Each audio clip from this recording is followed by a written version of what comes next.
Okay, I hope everyone's having a lovely April 20th. Welcome to our bi weekly storage provider meetup. The next one, for those who are keeping score, is on May 4th, which is a special day in Star Wars lore. But this one is April 20th, which means something significant to a different group of people. But that won't matter, because we're just going to go ahead with our storage provider meetup. To kick this off, I want to remind everyone that there's lots happening on our socials, so Twitter and Facebook, as well as here in Discord, whatever your preferred social media is. And I definitely encourage you, if you even are just a storage provider and are just kind of casually following, definitely encourage you to still follow our XNS Cloud Twitter and Facebook. I think that while there's lots of information there that maybe isn't super direct and pertinent to you, it's maybe more for people who use our network for storage. I think it's still good for you to give it a follow and keep track with what's going on, because all the people that are using that side of the network are who are paying you and who are putting data on your hard drives. So I think it's very much in your interest that you keep up with what's going on the Exanet services side of the house, and kind of keep up with some of the developments, which there are many.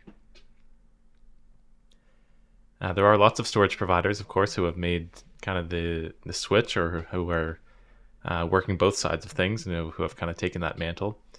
I'm happy to see some of them in the audience today. I know that there's lots more that come to mind as well, that started out with storage providing, have seen the kind of opportunity on the Exanet services side.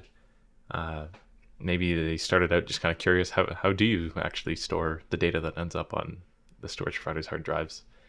There's lots who have seen the different ways that cloud data is used in their life, either professionally or personal lives, and can kind of make a connection there. So yeah, lots of different ways to get involved, at lots of different scales. So I mean, you don't have to launch straight into being a partner or something, but even just kind of following along, trying out the relayer, because it's free to try out right now.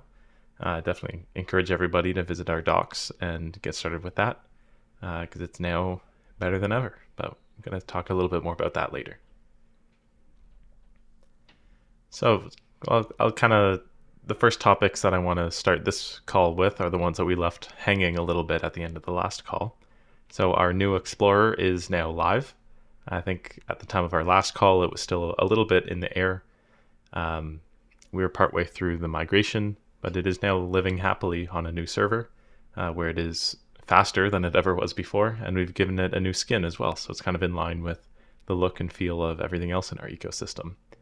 So I know not everybody uses the Explorer, but to those who do, it's a pretty important utility. I certainly think it's important at giving visibility and understanding to some of the lowest level operations that happen on a blockchain. So since this ecosystem is powered under the hood by a blockchain, it's pretty cool and an important utility to be able to kind of pop in and actually see blocks being mined, see transactions, be able to verify things. So if you send coins to or from an exchange or something like that, there's actually a paper trail left behind that you can see. So all of that is what the Explorer is for. Pretty important utility. So yeah, that's why it's important to us to get it right. And it's now living happily on explorer.scpri.me. So it's back under our domain, and it's one that I think is probably going to live there indefinitely on. Moving forward, also a new web wallet release since the last storage provider call. So this one is version 0.33. A couple kind of minor improvements, both with the UI and functionality. So the multi-sends now have some additional quirks kind of worked out, and it now supports all sorts of multi-sends better. Once again, that's probably a minority of people that really means anything to. But to those who it does matter to, it matters a lot to, because there's lots of applications where you might want to send a bunch of different tokens or a bunch of different coins to a bunch of different places all at once. And now you're able to do that better than you were before. And also, we kind of gave a little bit of a preview of what we're expecting to be in the next web wallet release, which is multi-factor authentication. So this is something that we've already done some recon on, and we're expecting to kind of bring to our broader ecosystem as well across our other properties. But we have announced initially anyway that the first place that's probably going to release is the new web wallet. So the significance of multi-factor is that it's kind of an additional security layer. So there isn't just one way to get in anymore. By definition, multi-factor authentication means that you don't just need a single password to get in and you're done. You can have the option of having additional methods of getting in as well. So it might be a password plus like an authentication code, like in Authy or whatever authentication app you use. That's the kind of multi-factor that we're talking about here. So it'd be pretty neat to be able to bring that to the web wallet. I think, yeah, enhanced security options is never a bad thing. And some people have been asking for that, and it is certainly a good addition. So happy to be working on that and hopefully deliver that soon. Now to the pretty significant announcements of the week. We announced last week that although we've kind of been working toward this and heading in this direction for a little while, the decision was finally made, or we've kind of publicly made available our commitment to move our proof of work mining algorithm from Blake 2B to Blake 2B Saya, which is it's a slight nuance. And if you're not very familiar with either of them, I can forgive you if you don't quite know the significance of what that means. But on our mining side of the network, so this is nothing to do with storage providing or renting of data. These are the people who are producing the blocks that are mined in order to give kind of decentralized proof and utility and stuff to the blockchain so that we can have that decentralized network of data storage. This is the kind of engine that all that is built upon. So this block mining process right now, the algorithm that these blocks are mined according to is Blake 2B. So there, for years at this point, like 5 years or so, have been ASICs that have been able to mine Blake 2B. If you go really back into the lore of that algorithm, there's a lot around kind of 2018 and 2019 that has to do with forks. And I'm not going to get into all the politics now, but I will name a couple big actors. So out of the 2018 ASIC fiasco, one name that I will name is InnoSilicon. And they had a particular model, the S11, that they made a huge number of, and the S11 was really efficient. It was a really good miner. They made like tens of thousands of them, probably more than they should have. But they're abundant, they're cheap, and they're really good. And for a while, we kind of approached that as being a good thing. It meant that you could get lots of hash on our network, which is ideally, it means enhanced security. But over the years, unfortunately, due to a variety of factors, that has kind of turned from a good thing to a bit of a risk or a bit of a bad thing. So it became evident that a number of those InnoSilicon S11 miners have gotten into the hands of a few large mining operations, not all of which are particularly friendly or communicative with the with the project, and a handful who are actually pretty openly adversarial and not very friendly with our incentives, which is a bit of a weird thought because you would think if they're mining our token, they would want the thing that they're mining to be worth something, but that's neither here nor there. We've kind of given up trying to understand what they want. But anyway, but there is hope. Princess Leia has come running, and there is a new hope in the ecosystem in the form of Goldshell and others. So there is kind of a new generation of miners that can give the S11 a run for its money in terms of efficiency. And they are all using this new algorithm, Blake 2B Saya. So we have announced our intent to move to this new algorithm. It's very similar to the one that we were already on, but it has that kind of, it's a slightly tweaked version of the algorithm in order to support the Saya network, which is a larger mining ecosystem. So these miners were originally designed for that one, but we're going to move over our algorithm so that it'll work there as well. So we have made new friends with Goldshell. I don't have any information that I can share specifically on that, but I think those who have been listening closely in the Discord have heard some kind of rumors or some whisperings that we have something kind of cooking up with Goldshell. And I'm pretty excited for that to be able to be made public. But yes, Goldshell is happy to work with us and give us some acknowledgement, and we're happy to do the same with them. So if you're interested in mining on our network and actually self-producing your own SCP tokens, so if you are storage providing, you do get SCP tokens, but those are sent to you either as a reward for hosting data or as incentives from us, like the team. But if you are block mining, you are getting those tokens directly from the source. You're getting those right from the blocks, which is kind of a neat way to get them. And some would say the purest way to get them. So that's kind of neat. So yeah, stay tuned. Lots of info to come. We are expecting right now to make this fork in around mid-May. And once again, this will be a fork, so similar situation to late January where everyone will have to update their nodes. So your storage provider nodes, wherever they are, whatever shape and form they're in, will have to be updated. Examiners, of course, will self-update, so that's one of the big advantages of having those. DIYs, even full licenses, any form of DIY, you will have to manually self-update. But once again, we do everything that we can to make it as straightforward and as simple as possible. So stay tuned in the space. If you're even remotely paying attention, you'll hopefully catch the right announcements. As we will be trying to get your attention to make sure that you get updated. So yeah, that's all you really need to know around that. Just stay tuned and make sure that you're updated by around mid-May. But we will have more specific date or target block height probably determined in the next couple of weeks. So what's new?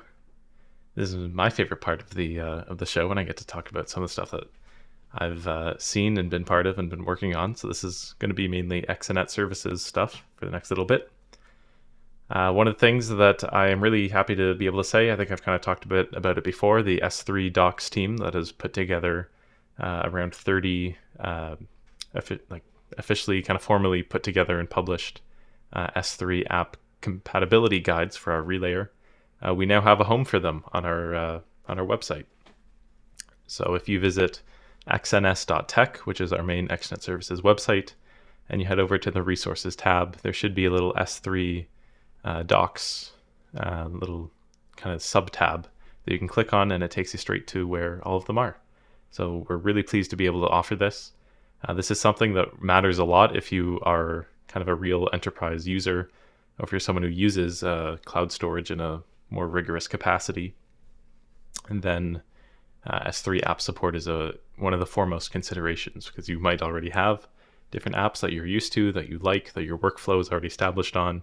And it's pretty important to not only be able to maintain those, but it's also really nice if you kind of have a handy guide that tells you exactly how to get off the ground using a relayer in connection with your app that you prefer. So you can keep using it. These guides all just detail how to connect your favorite app or your app of choice to using the relayer backend. And then once you've done that, that's kind of all there is to it. You just let it keep going. So once again, we have about 30 apps offered across 6 different categories at the moment. There are more being worked on all the time, but I think 30 is a pretty cool number to be coming out of the gate with. And yeah, so that's living on our website now. There are a couple different ways that we could have offered those apps or those app guides, but we did make the choice to put them directly on the website in the way that we did.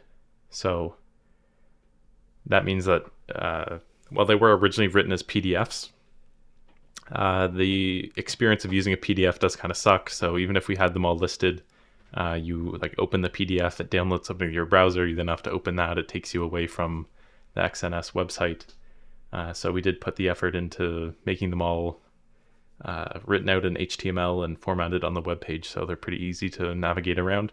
It's something that's so minor and probably you wouldn't even think about if you're browsing them, but that was a process that we had to go through of converting PDFs to HTML and everything. So I don't know, that's something I guess that I appreciate and probably no one else does, but I'm still going to mention it anyway. Other than that, we've got our new Relayer 2.1. This is a big one. The Relayer is honestly, the rate that it's getting better is incredible. So our new Relayer 2.1, full of all sorts of fixes and improvements, both visible and not necessarily visible. But this is a major update, and if you're using the Relayer already, you will want to update your instance. If you're not sure how to do that, check the docs. And if you still don't know how to do that, just drop something in the Relayer channel because we definitely want to get you updated. This one is really cool. So going over some of the fixes or improvements within the UI, the dashboard page is now kind of enhanced. So it includes the number of connections that are being made to providers. It has some additional cache info. Yeah, man, I could talk for another like 10 minutes about all these improvements, but I'll just kind of hit some of the highlights. So under the hood, the host.io, gateway, and Minio kind of submodules, those have been improved to version 0.4.4. That has all sorts of changes and tweaks. So it uses a new EC ratio. So this is erasure coding that has to do with the durability and redundancy that I've kind of spoken about before. But the significance there is that it's now using a slightly leaner and more efficient ratio, which is pretty cool. There's also S3 e-tags. So we say that we have S3 support. That's one of our kind of big flagship things. But what that actually means, if you get into the nitty gritty, S3 isn't exactly like one thing. It's kind of a spec or a standard or a protocol of sorts that is made up of all sorts of individual little specs and protocols and little tags. So one of them is called e-tags. This is something that was exposed actually in some of the S3 app testing that we were doing that we didn't properly or didn't fully support to the fullest that we could have, something called e-tags. And to certain apps, certain S3 apps, a lot of them didn't use them at all, but there were a handful that we tried to use that used these e-tags. So we identified what the issue was, got to work, and about 3 days later came back with a fix, which was pretty awesome to witness. I'm really proud of our core devs for the fast turnaround on that one. And now, yeah, we're more compatible than we've ever been, and we support these S3 e-tags. So other than that, kind of touching on something that I've mentioned before, the pseudo removals, making steady progress on that. No specific announcements to make, but I think the timelines still kind of hold for early May when we'll be able to release those. And then we'll have a kind of fully featured network where you're able to do the whole CRUD loop. So create, read, upload, or update, destroy, the CRUD. So that's a pretty big achievement by that point. I think, yeah, the Relayer is already super performant and scalable and compatible, and that will just kind of be the final thing that that is potentially, I mean, I don't really think it's holding anyone back today, but that's the last excuse that you could maybe make once we have that. Then that will be done, and the Relayer will be fully featured and ready to kind of launch and host all sorts of data for the world. So I'm really looking forward to that one. As well, last week I mentioned, or I guess 2 weeks ago, but the last call I mentioned video guides. So I have produced those at this point, but they are being held up a little bit because we are doing a complete rehosting of where our XNet Services docs are. So right now our docs are hosted in Gitbooks, and the URL is like docs.xns.tech. Gitbook has been a good host for us, and there's all sorts of advantages to using it, but kind of in line with how we set up our S3 docs page, where we like it being directly in the website. One of the things that kind of sucks, I guess, when you are directed to the XNet Services docs is that it takes you to a different website. Suddenly it's not, you don't have the same top tab anymore. It's pretty clearly a different property. So we are undergoing the very manual effort of converting everything back to our XNS property. So just wanted to kind of say, if there are some people who are looking forward to the video guides, there's nothing wrong with the video guides themselves. I've done a couple of them, but they are waiting for this docs rehosting that we're in the middle of an effort of. So hopefully lots to announce next week, but we're kind of midway through that conversion right now. Okay, I will give, before I move toward the kind of the interview portion, I do just want to give a little bit of a shout out to the Two Fun Uncles podcast. So this is a community driven effort that is, it's a little show that happens here in Discord every Saturday around noon Eastern. So this is kind of fun. I've tuned into all the episodes so far, and I certainly encourage you guys to as well if you're available to make it. Yeah, just kind of wanted to give a little acknowledgement to that. So that'll be happening right here in the Discord. Now I'm going to start moving toward the kind of storage provider interview that I have ready. So this is going to be a little bit of a different one. And the reason for that is that the person that I'm interviewing actually doesn't speak English, which was a little bit of a surprise to me because he's really active in Discord. So I DM'd back and forth with him a little bit, and I would like to introduce you guys to IgorF. So he's a member and a storage provider here in Discord. I took interest in him because he took part in that SCP rig outreach competition where he shared a pretty impressive looking storage provider setup. This guy looks like he really kind of knows what he's doing. It looked like there was some server equipment there. So, and since I've seen him posting around before anyway, I thought I'd reach out. I'll just kind of read out the interview that we have going back and forth. So he is Spanish speaking. He's from Chile, and he answered his questions through Google Translate. I was actually really impressed because these answers, even though he didn't write them in English, he wrote them in Spanish. Google Translate did a really good job and actually didn't really have to change much. But I'm just going to read out the kind of interview that we had between us. So my first question to Igor is, how did you discover SC Prime? And he said, my name is IgorF from Chile, South America, and thank you for including us and wanting to know about the Latin and Spanish-speaking community. I want to tell you that the Latin and Spanish-speaking or Latino and Spanish-speaking community is very active. In our Spanish group on Telegram, we help each other a lot and are quite active. That's actually pretty awesome to kind of see, and I'm happy to acknowledge that.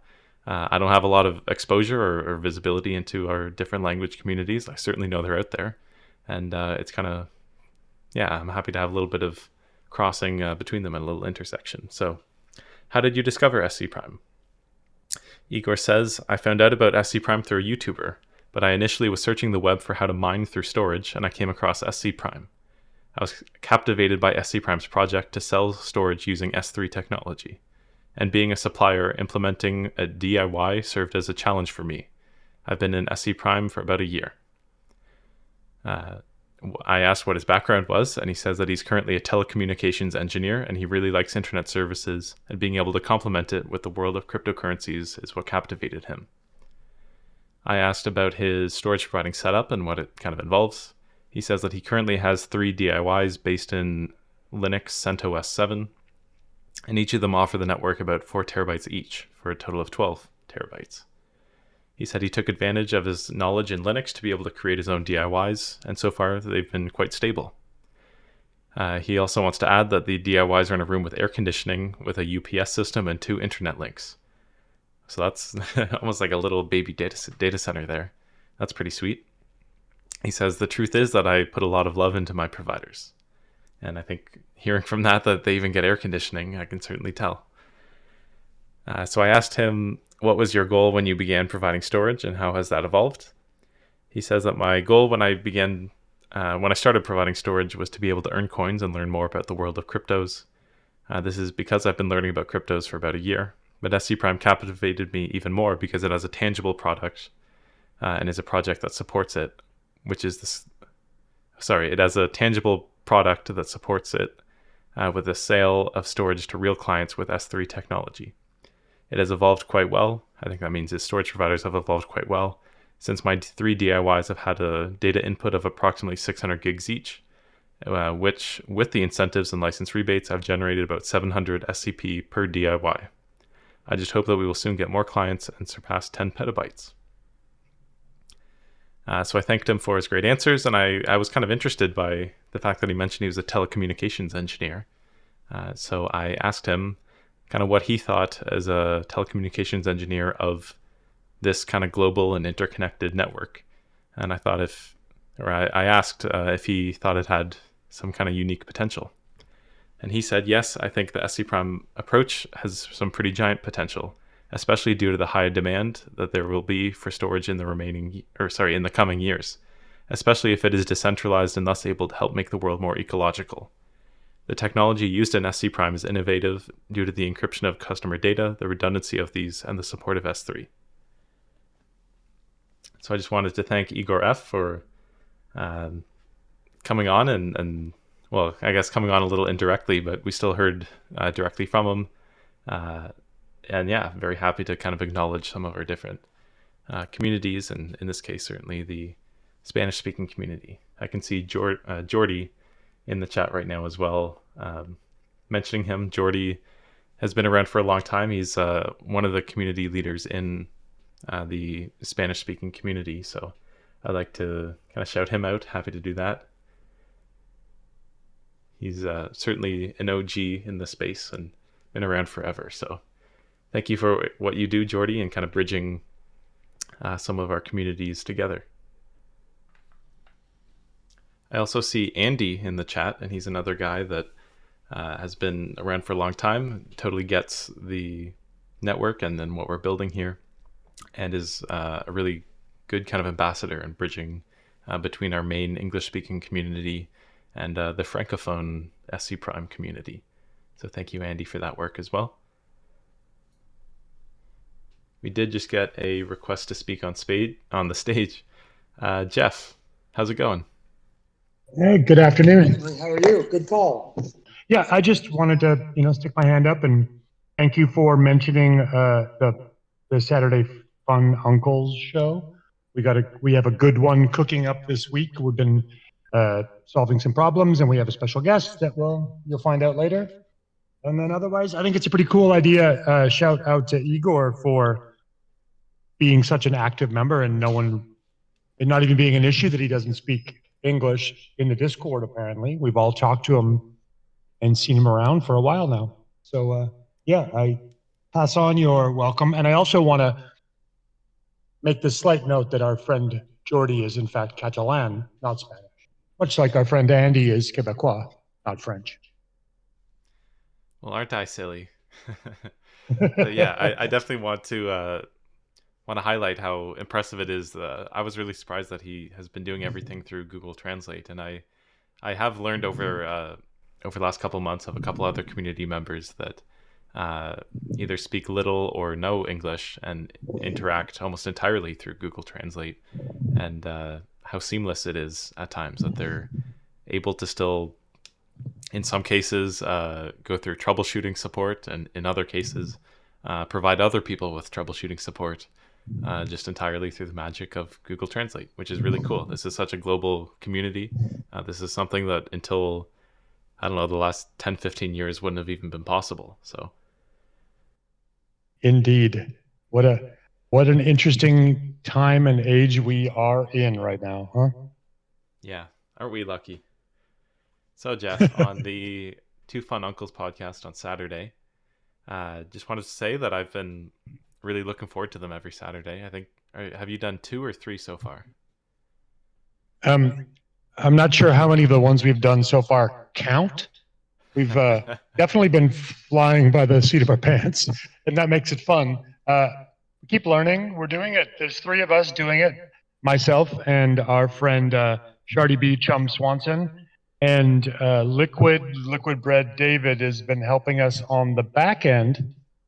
And it's just an interesting, it gives new respect again to all these things that we can do with technology, yet still it's a crazy mishmash of, I guess it's the equivalent of doing tech support using Google Translate, We're 3 remote people connecting via free software and broadcasting it over another free software and then copying it to a third YouTube software, and it goes. I mean, we're taking what you guys talk about, we're taking what we glean, we're giving some opinion, we're having some fun, and yeah, hopefully adding back to the community. Yeah, I certainly feel that you have been. It's been really cool to see you guys kind of start out, and yeah, sure, well, the first couple episodes maybe don't entirely count because they did have a little bit of tech troubles, and you guys have been figuring things out pretty rapidly. I think if there were a learning curve, you guys are most of the way up it at this point. So certainly looking forward to the future calls, and I think you guys have been getting increasingly professional because it's not easy to do. You kind of mentioned that you're using a bunch of different softwares, which is the case. It seems like these days, if you want to make anything, on a computer or the internet, you're using like 8 different apps, and especially if you're interfacing with different people remotely, that can really complicate things. So yeah, but I have seen a little bit behind the scenes of your production rigs anyway, and I was happy to see that you guys are using relayers kind of under the hood to store some of the recordings and share files with each other. Is that right? Yeah, we're working on how to back it up to a relayer so we can people can stream it later is one of our goals.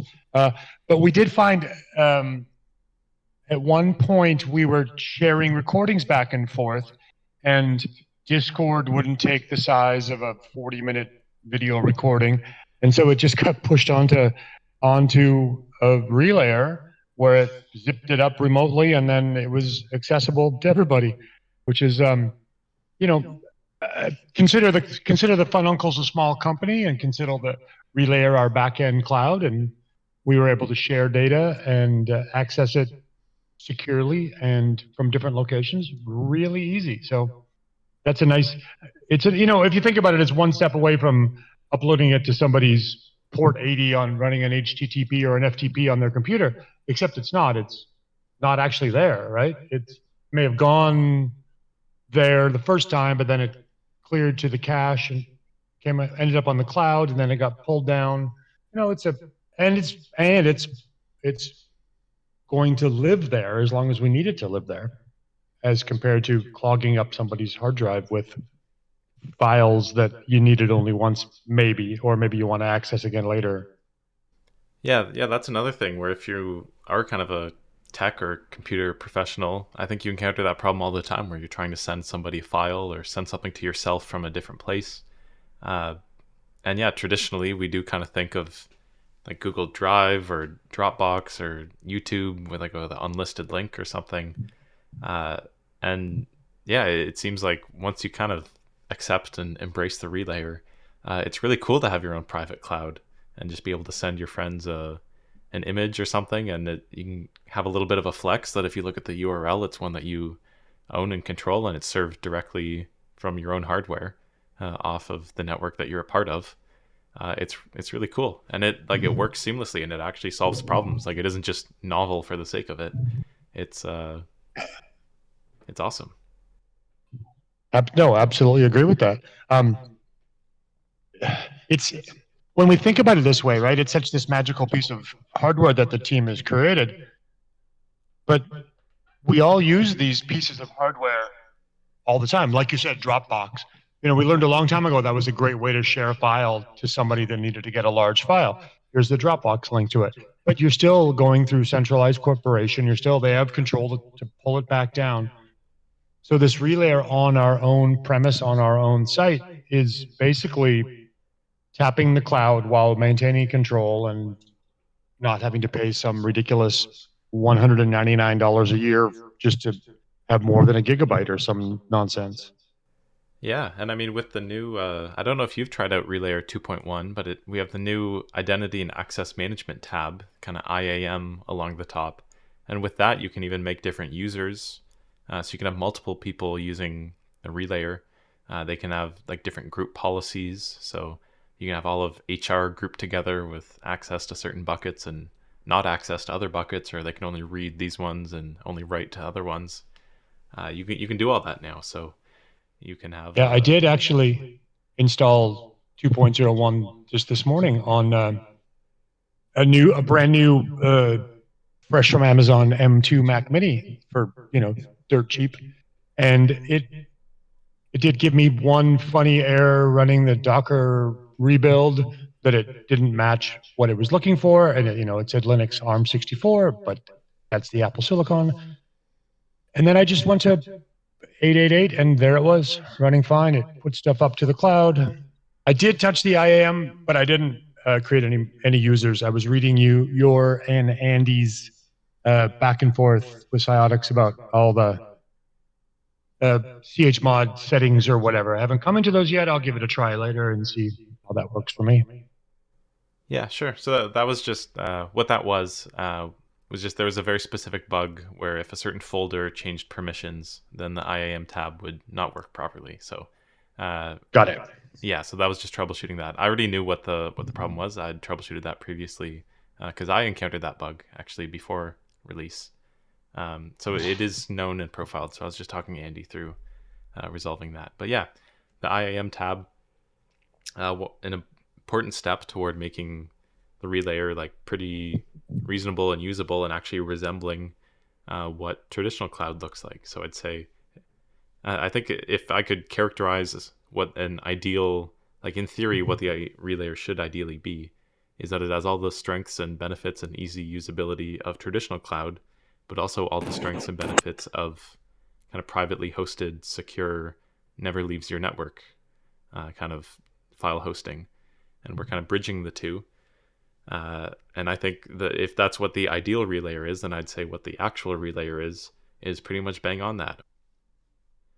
Oh, I agree. And I think that this is that place where I know we always talk about big business and big corporations, but every one of us that has a little bit of technical savvy and home networking use is going to see this as a valuable, in-house tool for moving files around, for accessing your data from, another location, sharing folders, sharing files, sharing photos.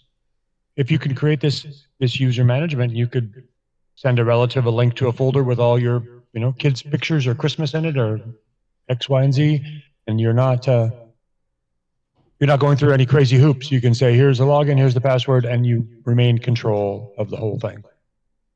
Yeah, definitely. So I want to thank you for Henry, coming up. yeah, I got to get to work here. I got some pizza to make, and I got some Saturday plans to figure out. We see you then. Thanks for your time. Hey, you're very welcome. Thanks for coming up. I do see in the chat, it looks like IgorF. He's designing a 3D printed SC Prime coin.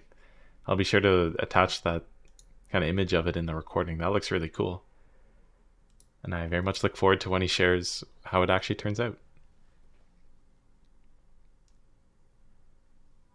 So then I can probably start wrapping down. I want to thank everybody for making it to this week's storage provider call. I'm really excited and pleased with all the development that's been happening around the network. Things are getting, it's not like we're just crushing bugs or we're just making new features or we're just improving compatibility or just making documentation. We're doing all of them. And it's a lot of different people that are contributing to all of that. So certainly I try to give credit where it's due. And I'm very thankful and appreciative to all that work that's going in. So I want to thank you all for spending time with us today to hear about it. And I'll see you all in 2 weeks. Take care.